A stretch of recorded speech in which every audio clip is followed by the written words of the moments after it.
Hello, my dear students. Students, today we are going to start our new chapter, which is electromagnetic induction. And first topic of this chapter is Faraday's experiment. और mid term के syllabus की बात करूँ तो जितने chapters अपने हो जाएंगे उतने आएंगे ज़्यादा से ज़्यादा. वैसे सिलेबस में 8 मेंशन कर रखे हैं, लेकिन जितना हम खींच पाएंगे वो सारे आपको करने हैं. ठीक है, तो सुनते जाओ. Faraday's experiment. देखो, हमने अभी तक जितना पढ़ा, हमने क्या पढ़ा था कि जो चार्ज रेस्ट पे होता है वो सिर्फ इलेक्ट्रिक फील्ड प्रोड्यूस करता है, और जब ये मूव करने लगता है तो ये electric field and magnetic field दोनों प्रोड्यूस करता है.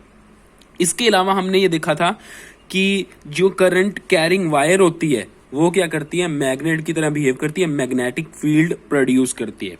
तो जो फैराडे फिजिसिस्ट था, इसने क्या सोचा कि अगर करंट क्या कर सकता है, मैग्नेटिक फील्ड प्रोड्यूस कर सकता है. ठीक है, करंट अगर मैग्नेटिक फील्ड प्रोड्यूस कर सकता है तो मैग्नेटिक फील्ड को भी करंट को प्रोड्यूस करना चाहिए, तो रिवर्स भी ट्रू हो सकता है. तो उसने ये एक्सपेरिमेंट किया. देखो, सोचा ये उसने बाई चांस ही था. वो क्या है कि कोई अपना काम कर रहा था लैब में और उसका जो प्रैक्टिकल है वो सिद्ध नहीं हो रहा था. गुस्सा आ गया, हाथ में मैग्नेट थी, जोर से उसने फेंक दी, जोर से चला के मारी, तो वो मैग्नेट कोयल्स में से पास होती हुई कहीं दूर चली गई. जब कोयल्स में से पास हुई, वायर के सर्कुलर टर्न्स थे उसमें से पास हुई, तो उसके साथ गैल्वेनोमीटर लगा हो, तो उसने देखा गैल्वेनोमीटर में अचानक से फ्लक्चुएशन आ गया, करंट सा चल पड़ा. वो कहता है मैग्नेट बीच में से पास हुई तो ये करंट कैसे चल पड़ा. फिर उसने ऐसा सोचना शुरू किया कि हाँ, अगर करंट मैग्नेटिक फील्ड बना सकता है तो फिर मैग्नेटिक फील्ड भी करंट बना ही सकता होगा. तो उसने फिर ये एक्सपेरिमेंट किए जिसके 3 फेजेस हैं. पहले में क्या किया उसने क्या किया, एक सर्कुलर कॉइल ली जिसमें बहुत सारे टर्न्स हैं. इस कॉइल को गैल्वेनोमीटर के साथ लगा रखा है. मैग्नेट लेके आया, इस मैग्नेट को लगातार ऐसे मूव करने लग गया. उसने देखा जब मैग्नेट इसके पास आ रही है, दूर जा रही है, पास आ रही है, दूर जा रही है, ऐसे जब इनके बीच मतलब रिलेटिव मोशन हो रही है कॉइल में और मैग्नेट के बीच में, तब गैल्वेनोमीटर में डिफ्लेक्शन आ रहा था, मतलब कॉइल में करंट प्रोड्यूस हो रहा था. ठीक है, पास लेके आ रहा था, दूर लेके जा रहा था. जब पास लेके आ रहा था तो एक डायरेक्शन में फ्लक्चुएशन था, दूर लेके जा रहा था तो फ्लक्चुएशन मतलब चेंज हो गया. ठीक है, तो मतलब जब तक ये मैग्नेट मूव करती रही ऐसे, जब तक ये मोशन में थी तब तक इसमें करंट चल रहा था. जैसे इसने अचानक से ऐसे रोक दी, करंट डिसिपियर हो गया. ठीक है, तो उसने कहा कि इस प्रैक्टिकल को आगे बढ़ाते हैं. इस टाइम पे उसने क्या किया, मैग्नेट को ऐसे फिक्स कर दिया. इस कोइल को क्या किया, ऐसे दूर पास करता गया, दूर पास करता गया. तब भी उसने क्या देखा, गैल्वेनोमीटर में डिफ्लेक्शन आ रहा है जी, डिफ्लेक्शन आ रहा है, करंट चल रहा है. और जैसे ही कोइल को एकदम से रोक दिया, करंट डिसिपियर हो गया. फिर उसने क्या किया, अब मैग्नेट को हटाते हैं, कहता करंट कैरिंग दूसरी कॉइल रखते हैं यहाँ पे. तो इसने इसको करंट कैरिंग कॉइल से रिप्लेस कर दिया, जिसके साथ चेंजिंग बैटरी लगा दी, वेरिएबल बैटरी लगा दी. अब दोनों फिक्स है, दोनों मोशन में नहीं है. क्या कर रहा था वो, जो ये वोल्टेज है इसको लगातार बढ़ा रहा था, कम कर रहा था, लगातार वोल्टेज चेंज करता गया.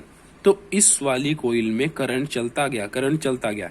जैसे ही वोल्टेज फिक्स कर दी इसने, चेंज करना बंद कर दी, तो इसमें फ्लक्चुएशन खत्म, इसमें करंट खत्म. तो इससे उसने क्या कंक्लूजन निकाला, वो कहता कि जब मैं मैग्नेट को पास लेके आ रहा हूं, दूर लेके जा रहा हूं, तो क्या हो रहा है, इस कॉइल में से मैग्नेटिक फ्लक्स चेंज हो रहा है. क्यों? क्योंकि मैग्नेट से क्या निकली है, मैग्नेटिक फील्ड लाइंस. जब मैग्नेट को पास लेके आऊंगा तो इसमें से ज्यादा मैग्नेटिक फील्ड लाइंस पास होंगी, जब मैग्नेट को दूर लेके जाऊंगा तो इसमें से कम मैग्नेटिक फील्ड लाइंस पास होंगी. मतलब जब तक मैं ऐसे मोशन करता रहूंगा, number of magnetic field lines associated with this coil changes. अगर वो चेंजेस होंगी तो अपने बोलेंगे इससे फ्लक्स चेंज होगा. अगर फ्लक्स चेंज होगा तो फिर करंट प्रोड्यूस हो रहा था. सेकंड केस में भी उसने क्या किया, मैग्नेट को फिक्स कर दिया, कॉइल को मूव करवाने लगा. तो उस कंडीशन में भी यही होगा, जब कॉइल पास जाएगी तो मैग्नेटिक फील्ड लाइंस ज्यादा पास होंगी, जब दूर जाएगी तो कॉइल में से कम मैग्नेटिक फील्ड लाइंस पास होंगी. तो क्या बोल देंगे, अब भी फ्लक्स चेंज हो रहा है.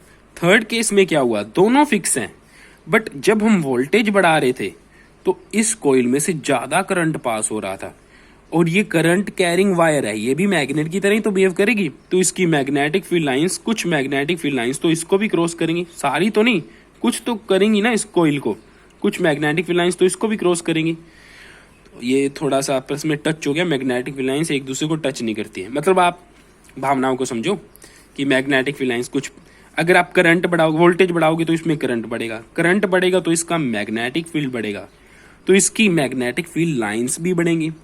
तो इसमें से पास होने वाली जो मैग्नेटिक फील्ड लाइंस है वो भी बढ़ेंगी। जब वोल्टेज कम करोगे करंट कम होगा, करंट कम होगा तो इसका मैग्नेटिक फील्ड कम होगा, मैग्नेटिक फील्ड कम होगा तो इसका मैग्नेटिक फ्लक्स कम हो जाएगा, number of magnetic field lines कम हो जाएंगी, तो इसमें से पास होने वाली मैग्नेटिक फील्ड लाइंस भी कम हो जाएंगी। मतलब चेंज लगातार आता जा रहा है, वोल्टेज कम करे हो ज्यादा करे हो, कम करे हो ज्यादा करे हो, मैग्नेटिक फ्लक्स बढ़ रहा है कम हो रहा है, बढ़ रहा है कम हो रहा है। तो मैग्नेटिक फ्लक्स में जब चेंज आ रहा था तो इसमें करंट प्रोड्यूस हो रहा था। तो इससे उसने कंक्लूजन निकाला कि जब हम किसी करंट कैरिंग कॉइल से मैग्नेटिक फ्लक्स को चेंज करते हैं तो उस कॉइल में क्या होता है, ईएमएफ इंड्यूस हो जाता है और एक करंट इंड्यूस हो जाता है। This phenomena is known as electromagnetic induction. और इसी प्रैक्टिकल के, इसी कंक्लूजन के बिहाफ पे उसने 2 लॉज दिए, जिसमें 2 लॉज के बाद में एक लेंस लॉ और ऐड हो गया था। वो 2 लॉज क्या लो, पहला लॉ था यही था, पहला लॉ तो यही था कि जब हम किसी करंट कैरिंग कॉइल से मैग्नेटिक फ्लक्स की वैल्यू को चेंज करते हैं तो उसमें से ईएमएफ, उस कॉइल में ईएमएफ इंड्यूस हो जाता है और करंट इंड्यूस हो जाता है। This phenomena is known as electromagnetic induction. Second क्या था, सेकंड वो बोला, सेकंड लॉ ये था कि जो फ्लक्स इंड्यूस, जो ईएमएफ इंड्यूस होगा, ईएमएफ का मतलब पता ना, एक तरह का पोटेंशियल डिफरेंस ही होता है। जो पोटेंशियल डिफरेंस क्रिएट होगा कॉइल में वो किसके इक्वल होगा, rate of change in flux. अरे ये तो हमने बोला ना कि जैसे जैसे फ्लक्स चेंज होगा ईएमएफ उतना ही ज्यादा होगा, करंट उतना ही ज्यादा होगा। मतलब मैग्नेट को धीरे धीरे मूव कर रहे हो तो करंट कम इंड्यूस होगा, फटाफट कर रहे हो तो फिर फ्लक्स तेजी तेजी से, जल्दी जल्दी से फ्लक्स चेंज होगा, फ्लक्स जल्दी जल्दी चेंज होगा तो करंट की वैल्यू उतनी ही ज्यादा होगी। ये प्रैक्टिकल में उसने देखा। तो सेकंड लॉ उसने क्या बोल दिया, rate of change in flux किसके इक्वल होगा, इंड्यूस ईएमएफ के। ठीक है, मतलब rate of change in flux मतलब 1 सेकंड में फ्लक्स चेंज जितना ज्यादा होगा ईएमएफ भी उतना ज्यादा इंड्यूस होगा, करंट भी उतना ज्यादा चलेगा। ठीक है, और इसके बाद इस फॉर्मूले का आगे मॉडिफाई कर दिया कि अगर जो हमारी सर्कुलर कोइल है उसमें एक टर्न है तो ये फॉर्मूला लगाएंगे, अगर वायर के n टर्न्स है तो n से क्या कर देंगे, मल्टीप्लाई कर देंगे। तो this is the formula of induce EMF in coil.